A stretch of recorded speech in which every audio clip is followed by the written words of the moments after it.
Now we turn to Syria. The country just saw its bloodiest days since the ouster of former President Bashar al-Assad.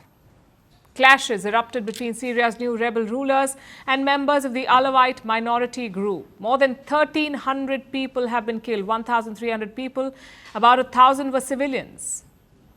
They were reportedly slain in revenge killings perpetrated by the state.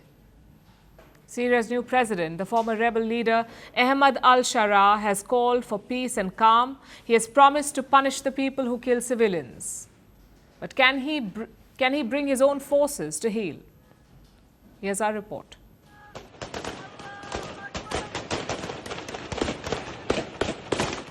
At least 1,300 people dead.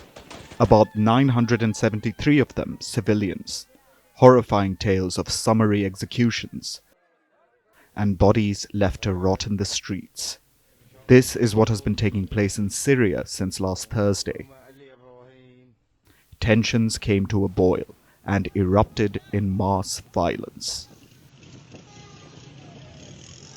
People in the country are calling for peace. They've seen enough war and bloodshed. We do not want revenge. Those who violated rules and killed and spilled Syrian blood should be held fairly accountable and executed in Marj Square. But the innocent people have nothing to do with it. Families, doctors, pharmacists died on the ground, and they cannot bury their bodies. This is forbidden. Syrian people are one. No to sectarianism. Stop the sedition. The blood of a Syrian on another Syrian is forbidden. We must build the free Syria, the new Syria, hand by hand. Syria has been in a state of flux ever since their longtime leader, Bashar al-Assad, was ousted. He was forced to flee after armed rebels overthrew his government. This was in December. Tensions have been bubbling ever since between the new rebel rulers and Syria's Alawite minority community. This is the community that Bashar al-Assad belongs to. They are thought to have benefited from his rule, while everyone else suffered.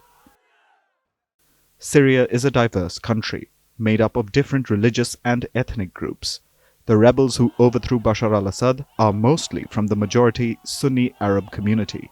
They are spread across most of the country. The Alawites are concentrated along the coast. This includes some former members of Bashar al-Assad's regime. Mountains and forests in the region have allowed the Assad loyalists to hide and regroup. Some 5,000 pro-Assad insurgents are reportedly in the area. Clashes erupted last Thursday between the Assad loyalists and Syria's new security forces. Around 148 insurgents have died in the fighting, and about 125 members of the security forces. But the violence wasn't contained to just armed combatants. The security forces were seen in helicopters, dropping bombs over the Alawite majority areas. The forces entered coastal towns en masse, and reports say they engaged in summary executions. Syria's new president is this man, Ahmed al-Sharaa. He's a former rebel leader who went by the pseudonym Abu Muhammad al-Julani. Al-Sharaa made this announcement yesterday. We find ourselves facing a new danger represented by the attempts of the remnants of the former regime and the external parties behind them to create a new sedition and drag our country into a civil war, aiming to divide it and destroy its unity and stability. We confirm that we will hold accountable, with all firmness and without leniency, anyone who was involved in the bloodshed of civilians or harmed our people, or who exceeded the powers of the state or exploited power to achieve his own goals. Al-Sharaa says that the Assad loyalists want to start a new civil war. He also claims that they're being backed by external parties. He has told them to surrender. Meanwhile, al-Sharaa says that his own forces will also be held accountable. A new committee has been announced to investigate the killings of civilians. But will it really be impartial? Will it be able to punish the offending rebel security forces? The violence in Syria seems to have subsided for now, but there's still a long way to go for justice to prevail. Merci beaucoup. Hi.